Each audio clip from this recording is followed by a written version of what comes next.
I think Wan Chuan mentioned about how many Big Macs we can consume, not that we should consume them, they're very unhealthy, but versus other countries.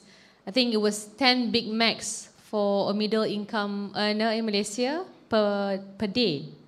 Yeah, versus 23 Big Macs for the same worker in Singapore. So it just shows that is our purchasing power right there, reduced in comparison to other countries in the region.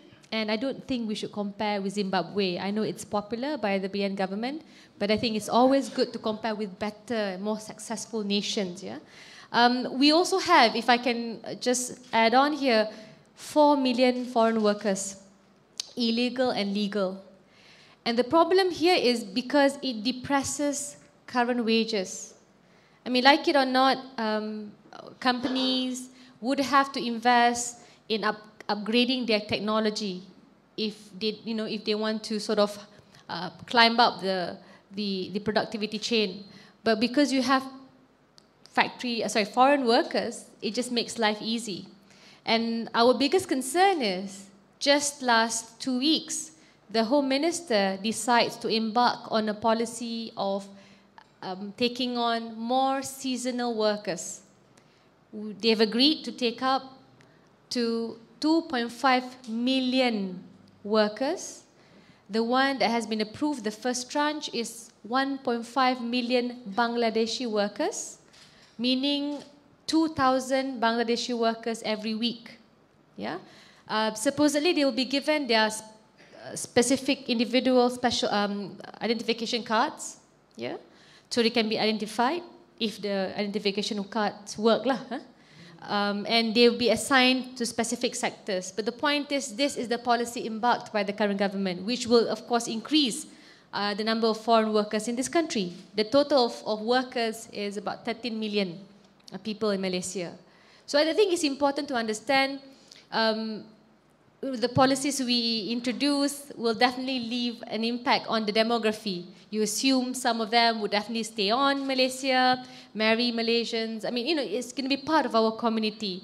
So, like it or not, we will have to look at closely our education policy, whether the quality is being improved or not, whether you should allow refugee children, the children of refugees to actually be schooled, because that's what Finland does.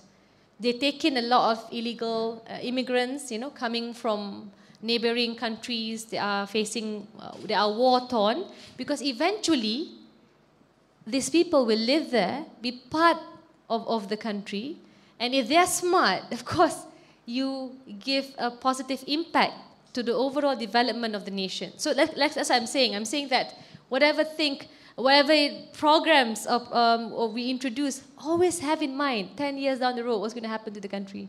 10 years down the road, how will the demography change? So on and so forth. And that's, this of course is going to depress our wages. I was thinking more on remittances. I mean, the amount of money Indonesian workers send back. Filipino workers, Indonesian workers, and of course, Bangladeshi workers, they send back money, remittances. So we lose out in that sense because the money does not get spent in our country. So all these factors, I hope the finance minister is looking at closely. If not, then we're in trouble.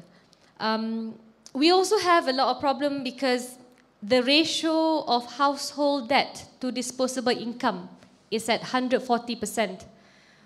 Jaya, you're right. We are really focusing on poverty because, like Malaysia, we have to address the issue of poverty. I think we should take a leaf from America, because America has allowed income inequality to reach such a horrible level. I mean, we look at Stiglitz treaties. Yeah, it's supposed to be a developed nation, but at what cost? The top 0.1% of the 1% controls everything. The Goldman Sachs, the Lehman Brothers, whereas the rest, during the crisis, the young undergrads, they lost job opportunities for a short time.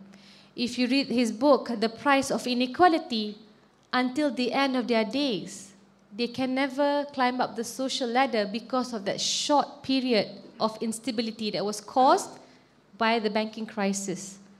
And, of course, it becomes, you can never achieve success if you're stuck in poverty. And I think we should learn from these lessons. You cannot just allow capitalism to breed or to be practiced without proper regulation, without support, without sufficient safety nets. I'm not advocating a welfare state, no. I'm just saying that this is partly why Stiglitz was against the introduction of a tax regime such as the goods and services tax, and for Malaysia, 140%, meaning for every 1 ringgit a Malaysian has, he is in debt of 1 ringgit 40 cents. Higher than the US at 120% household debt to disposable income. So I think it's a problem. We really need to look at it very seriously. Wong Chen mentioned civil servants. You just check at Courts Mammoth. Everyone really, most civil servants actually borrow money from Courts Mammoth. It's tough. This is the reality that they are facing. Now moving on to Ronnie's question, you're absolutely right. It's frustrating, of course, because in Parliament, it's not like these things are new. We mention it day in, day out, and then they come up with a supplementary budget, and they come out with statements which came from Ahmad bin Maslan, I don't know how he became the Deputy Finance Minister. Really, I have no idea. He's one of the worst performing backbenchers before. It's okay if you want to perform, but at least want to award loyalists. But I think there should be some benchmarking done there. So he said that now the GLCs should be used to procure and buy advertising space for Utusan Malaysia. So, there are moments where we're very, very upset. But I think bringing back home the issue, whatever it is, there are some, like it or not, the MACC is being more responsive in a sense, the statements that it makes. Even the issue of the Attorney-General, it will not be that easy for Dr. Sri Najib to proceed without making some concessions. I think it's important to keep the faith and to understand that means we cannot let down our guard, whether it's for the redelineation process that's about to take place at the end of this year. I heard, you know what the rumor says? The rumor says Bangsar is going to apportion to Seputih. Sorry, Segambut. Yes.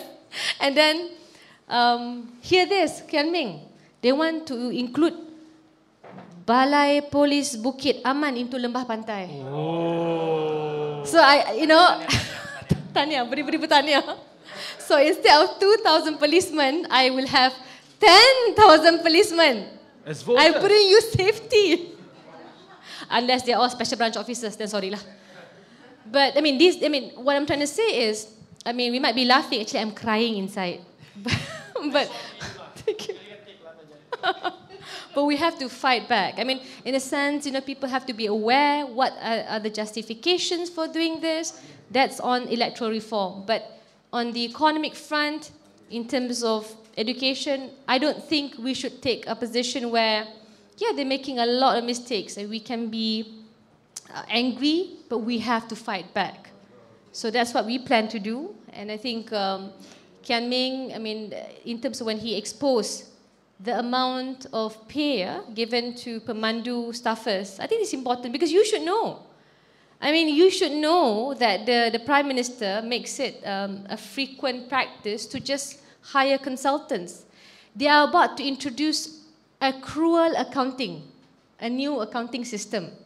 And they, of course, paid KPMG to introduce the system, another consultancy being paid to do this. So, but the point is this penchant for paying certain groups, the more people know about it, and our biggest challenge is to make sure the people in the kampungs know about it and in a way that they understand. So more NFCs have to be uncovered because when you don't have a cow, it's very difficult. I exposed the radar system failure, but it's just not sexy enough as a cow. So we'll do that. And Jaya is right. Notwithstanding, yes, poverty line income threshold has been increased, okay, but it is not sufficient. I agree with Wong Chen. We must be reasonable. We have to introduce a sort of an interim budget. You can't suddenly, promise the moon. You have to promise something that will be acceptable by the civil servants, because they are the ones that are going to implement it. I mean, we are going to be working with them. So, like it or not, it has to be a more sober measure, but not going to make any exceptions with regards to wastages, etc., and corruption. But in terms of corruption as well, Auditor-General's report, whose head should roll first? Minister. I mean, the minister must take the responsibility. You can't just say, okay, my officer down there, he made that decision, off with his head, while mine stays intact, and I continue to enjoy other projects. And that's why I agree, Jay, we have to reduce the number of ministries, but we have to also have access to the information. Right now, it's very difficult. It's very difficult to find out a lot of data from the various ministries in the government. I give you an example when they've merged Ministry of Higher Education with the Ministry of Education. The hospitals are lost because the teaching hospitals like PPUM, Hospital Selayang, HUKM, they were previously under the Ministry of Higher Education. So now that there's no Ministry of Higher Education, who's going to look into the doctors' increment, in terms of going up the pay scale? It's very difficult. You have to have preparation before such mergers are introduced. I agree, I am for it. I think for this particular country, we have...